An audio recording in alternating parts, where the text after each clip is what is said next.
रमेश जयराम काशीवार वय वर्ष 55 असं मयत शेतकऱ्याचं नाव आहे।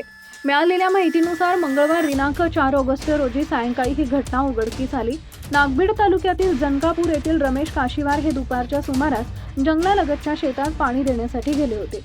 नेहमीचं काम असल्यानं आपल्यासोबत पुढच्या क्षणी असं काही घडणार याची पुसटशी कल्पनाही त्यांना नव्हती।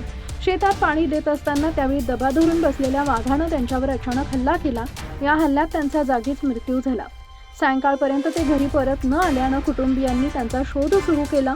शोधादरम्यान ते शेतात मृत अवस्थेत आढळून आले। यानंतर घटनेची माहिती तातडीनं वन विभागाला देण्यात आली। पंचनामा आणि पुढील कार्यवाही वन विभागाकडून करण्यात येणार असल्याचं समजतंय।